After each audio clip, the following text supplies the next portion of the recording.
Ini adalah kasus bayi pada 34 minggu yang dikirim dari jauh ya, kebetulan dari luar Pulau Jawa, dan dugaannya itu karena air ketubannya berlebihan dan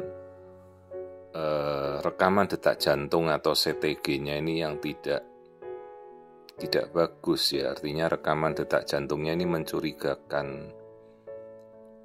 Kemudian saya pertama meneliti dulu bagaimana kondisi rekaman jantung bayinya, karena kemungkinan bisa juga dari kalibrasi alat ya. Ternyata memang mungkin dari kalibrasi alatnya yang settingannya tidak tepat. Tapi pada saat saya mencari detak jantungnya yang kita mau lihat, kok saya tidak melihat lambung. Jadi lambung bayinya ini selama saya periksa hingga akhir pemeriksaan tidak terlihat. Sementara dari awal bayi terlihat menelan dan membuka mulut terus-menerus. Awalnya saya belum mencurigai ya, kenapa kok bayinya ini seolah-olah mulutnya terbuka dan tidak mau menutup. Dan secara logika pula kalau bayinya membuka mulut harusnya kan air ketuban yang dia telan itu pasti masuk ke lambung ya. Mulai dari urutan mulut, tenggorokan, terus masuk ke lambung, masuk ke usus. Artinya kita bisa menelusuri di mana ada sumbatan. Kita amati bagian wajah, tadi yang kita lihat sepintas. Saya belum mencurigai sesuatu karena ini cukup sulit, kasusnya sudah 34 minggu dan dari sejawat yang memeriksa tidak menemukan kecurigaan apapun ya. Jadi baru dikirim ini hanya karena detak jantungnya yang katanya kalibrasi alatnya yang tidak tepat dan air ketubannya yang berlebihan. Yang lain tidak ada kecurigaan hingga akhirnya saya coba amati satu persatu. Ini tangannya juga mencurigakan ya, kelihatan seperti tangannya tuh ada seperti tangan yang mencakar gitu ya. Tangannya tidak membuka, menggenggam terus begitu. Dan ini juga saya lihat mulutnya tidak mau menutup, terbuka terus dengan lidah itu terlihat lidah ya, lidahnya terlihat besar ya. Jadi lidah yang ukurannya cukup besar dan lebar itu namanya makroglossia. Jadi ada suatu kelainan di mana lidah itu kadang-kadang besar dan menjulur begitu, jadi tidak bisa menutup mulut. Sementara kecurigaan yang paling fatal itu kita melihat air ketuban yang berlebihan. Jadi air ketuban itu kan asalnya dari bayi meminum. Setelah minum dia berkencing. Habis berkencing minum lagi. Maka ketuban itu harusnya konstan. Ternyata ini air ketubannya membanjir dan banyak sekali. Ini bagian tangan yang saya curigai, jadi tangannya tuh mencengkram seperti mencakar ya. Jadi tangannya tidak mau membuka dan posisinya begitu terus tidak bisa menggerakkan apapun. Nah, kemudian saya coba melihat jantung yang awalnya katanya detak jantungnya itu rekamannya tidak bagus. Ternyata detak jantungnya normal. Terus saya mencari daerah tenggorokan ya, jadi kan bayi kan menelan. Saya tidak melihat ada tenggorokannya. Dan kembali saya melihat kandung kencingnya normal, artinya bayi ini bisa berkemih. Ya, tapi lambungnya tidak terlihat juga. Sudah menit keberapa kita periksa ini bagian perut. Lambung itu harusnya ada di posisi ke kiri ya, bentuknya kayak kantong hitam gitu. Tidak ada juga terlihat. Ini sudah pemeriksaan kesekian menit saya mencari lambungnya, tidak tampak. Jadi kalau lambung tidak tampak itu artinya ketuban yang dia telan itu tidak bisa masuk dari saluran cernanya. Pastinya ada yang sumbat antara tenggorokan atau esofagus menuju ke lambung. Terus ini saya lihat bagian kulit di depan dahinya itu kok tebal sekali ya, namanya edema kutis atau frontal head edema ya. Jadi kulit itu tidak boleh tebal seperti kita kena sengat tawon atau lebah itu kan jadi bengkak begitu kulitnya ya. Jadi kulit itu harusnya nempel tipis di depan tulang kita. Ini kulitnya tebal jadi ada edema. Nah ini juga mulutnya tidak mau menutup semua, dari awal terbuka terus dengan lidahnya menjulur. Ya jadi kecurigaannya baru beberapa lama setelah ini kita periksa baru muncul. Dan tadi yang saya perhatikan ini kakinya si bayi ini tidak mau turun-turun, menjungkir ke atas terus dan kaku sekali. Jadi seperti namanya hiperrefleksi kaki ya, jadi hiperekstensi kaki. Jadi kakinya tuh menjungkir ke atas, dua-duanya tanpa bisa turun. Berarti ada sesuatu yang tidak beres di motorik yang memerintahkan gerakan bayi, yaitu di otak. Jadi semakin menambah kecurigaan kita. Ini sudah sepertiga pemeriksaan saya jalani, baru kita masih menebak-nebak ya kondisi apa dari satu persatu kelainan yang muncul. Mulai dari mulutnya tidak mau menutup, lidahnya menjulur keluar,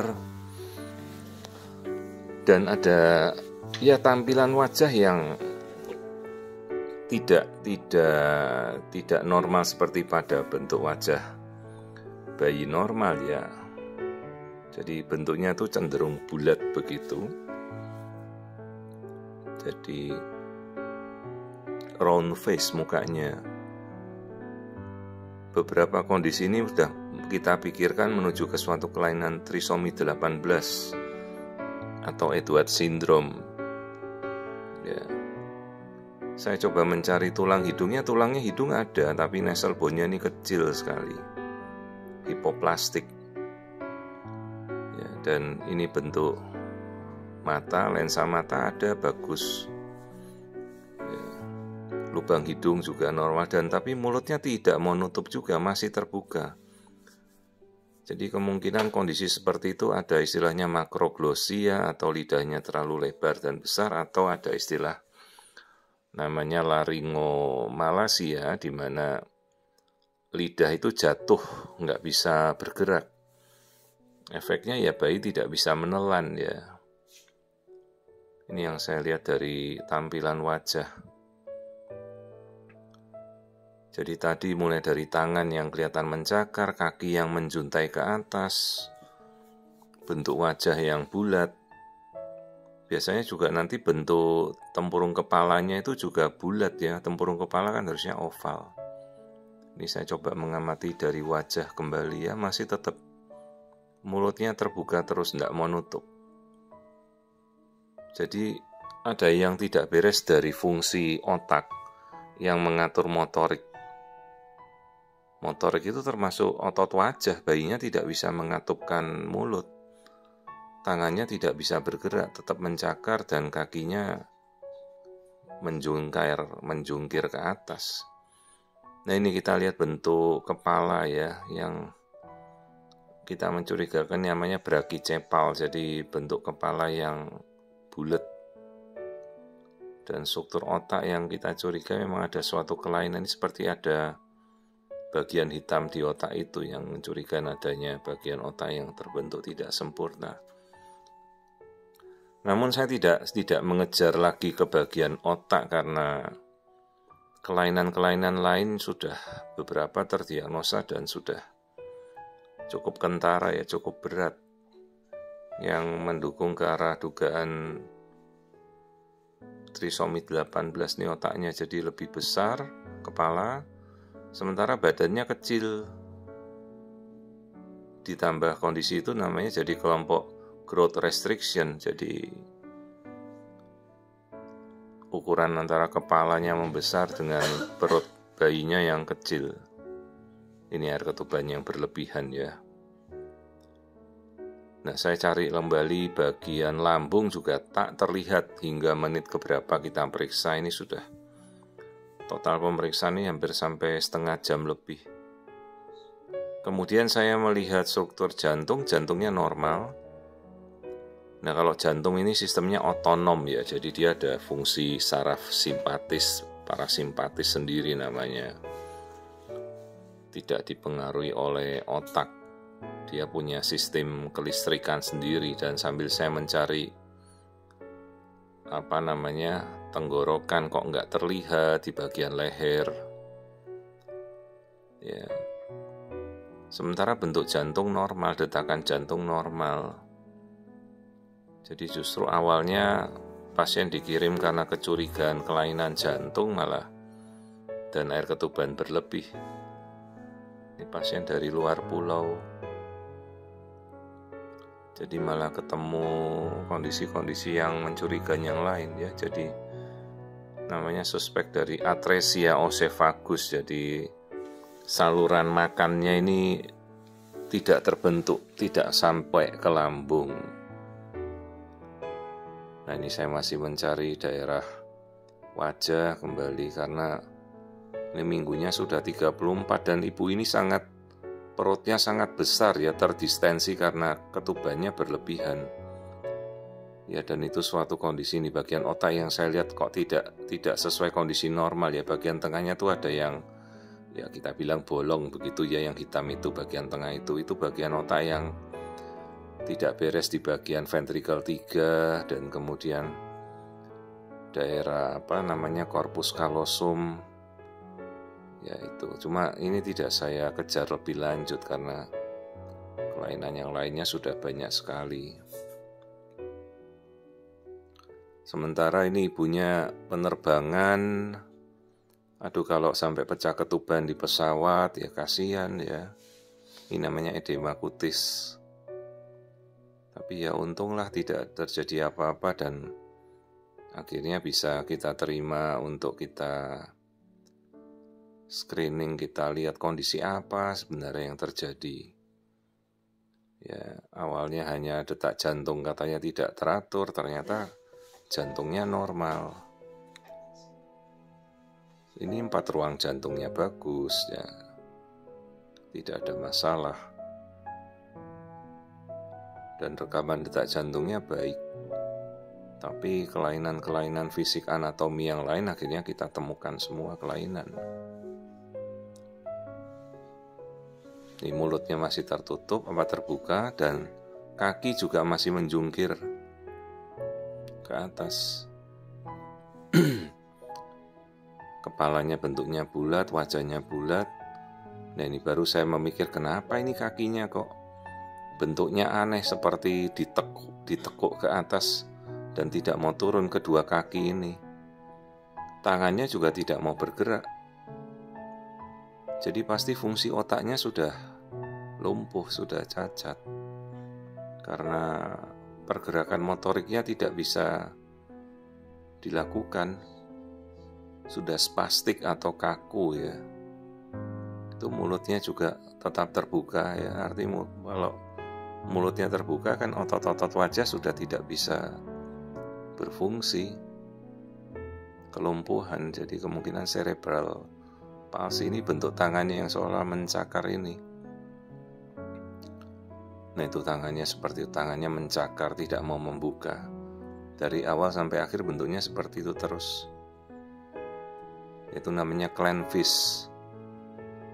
Cuma itu hanya suatu kelainan kecil dibandingkan kelainan yang lain-lain. Ini kandung kencingnya sudah mulai kempes, artinya bayi itu bisa kencing saja tapi tidak bisa menelan. Maka air ketubannya banjir. Bayi perempuan. Akhirnya saya minta untuk segera kita ambil genetika ya. Ini anusnya terlihat. Cek NIPT sesegera mungkin, namun apapun itu baik genetikanya normal atau tidak, kita duga ke trisomi 18. Ya kondisi ini sudah tidak bisa kita rubah. Ini bayi yang sudah kongenital anomali, cacat bawaan yang cukup berat. Ya, jadi ketubannya ini yang berlebihan. Saya langsung edukasi orang tuanya ya kondisi ini. Jadi apapun kondisinya ini sudah mendekati masa-masa lahiran ya. Kalau bertahan ya bayi akan bertahan dalam kondisi cacat fisik ya. Tapi masalahnya kalau kita dugaan kita otaknya lumpuh, artinya cerebral palsy, maka fungsi motorik tidak bisa memfungsikan apapun, ototnya tidak bisa bergerak. Kemungkinan fungsi pernafasan juga tidak bisa ya, karena sekalipun jantung mau berdetak, kalau dia tidak bisa nafas karena otaknya lumpuh, fungsi pernafasan kan tidak bisa jalan. Itu yang kita pikirkan kalau bayi ini lahir ya. Tapi apapun itu ya kita jelaskan ya kondisi cacat fisik yang sedemikian berat ini. Jadi paling tidak ibunya sudah siap ya. Ini ukuran bayi lingkar perutnya hanya 31 minggu, jadi selisihnya 2 minggu lebih kecil. Logikanya kalau misalnya dia pikirkan air ketuban banyak, kemungkinan diabetes, ternyata gulanya normal, tidak ada masalah. Ternyata masalahnya dari bayinya sendiri ya, yang tidak punya saluran cerna yang sempurna. Ini saya coba mengambil posisi kaki yang kita lihat tadi, bayinya jungkirkan kaki ke atas tanpa mau. Nah ini kakinya ditekuk setekuk-tekuknya ke atas. Ya kalau bayi normal mana bisa.